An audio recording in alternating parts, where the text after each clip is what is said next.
मूर्ति देवी को इंग्लिश में आइडल और स्टैचू कहते हैं।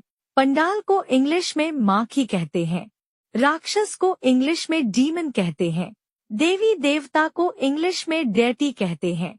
भंडारा को इंग्लिश में फीस्ट कहते हैं। जागरण को इंग्लिश में विजिल कहते हैं। भजन को इंग्लिश में हिम कहते हैं और उपवास को फास्ट कहते हैं। उपवास रखने को इंग्लिश में ऑब्जर्व फास्ट कहते हैं। कलश को इंग्लिश में अर्न कहते हैं और कलश स्थापना को अर्न इंस्टॉलेशन कहते हैं। शंख को इंग्लिश में कॉन्च कहते हैं। शंख बजाने को इंग्लिश में ब्लो द कॉन्च कहते हैं। डांडिया को इंग्लिश में स्टिक कहते हैं और नृत्य को डांस कहते हैं। डांडिया नृत्य को इंग्लिश में स्टिक डांस कहते हैं। कथा को रिसाइटल कहते हैं। पूजा की सामग्री को इंग्लिश में वर्शिप मटेरियल कहते हैं। सुपारी को इंग्लिश में बिटल नट कहते हैं। लौंग को इंग्लिश में क्लोव कहते हैं। घी को इंग्लिश में क्लैरिफाइड बटर कहते हैं। दिया को इंग्लिश में लैम्प कहते हैं। लौ को इंग्लिश में फ्लेम कहते हैं। रुई की बाती को इंग्लिश में कॉटन विक कहते हैं।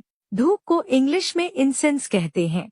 अगरबत्ती को इंग्लिश में जॉ स्टिक कहते हैं। कपूर को इंग्लिश में कैम्फो कहते हैं। पान के पत्ते को बिटर लीव्स कहते हैं। नारियल को इंग्लिश में कोकोनट कहते हैं और कलावा को सेक्रेड थ्रेड कहते हैं। उपला को इंग्लिश में काउ डंग केक कहते हैं। पूजा की थाली को इंग्लिश में वर्शिप प्लेट कहते हैं। प्रसाद को इंग्लिश में ऑफरिंग कहते हैं। मिश्री को इंग्लिश में शुगर कैंडी कहते हैं। फूलों की माला को इंग्लिश में गार्लैंड कहते हैं। सिंदूर को वर्मिलियन कहते हैं। अवतार को इंग्लिश में इनकारनेशन कहते हैं। शस्त्र को वेपन बोलते हैं और त्रिशूल को ट्राइडेंट कहते हैं। तलवार को इंग्लिश में स्वॉर्ड कहते हैं। चक्र को इंग्लिश में डिस्कस कहते हैं और धनुष बाण को बो एंड एरो कहते हैं। गदा को इंग्लिश में मेज कहते हैं। फरसा को इंग्लिश में एक्स कहते हैं। भाला को इंग्लिश में स्पीयर कहते हैं। खड्ग को इंग्लिश में सिमेटर कहते हैं। ढाल को इंग्लिश में शील्ड कहते हैं। मूर्ति रखने के स्थान को ऑल्टर कहते हैं।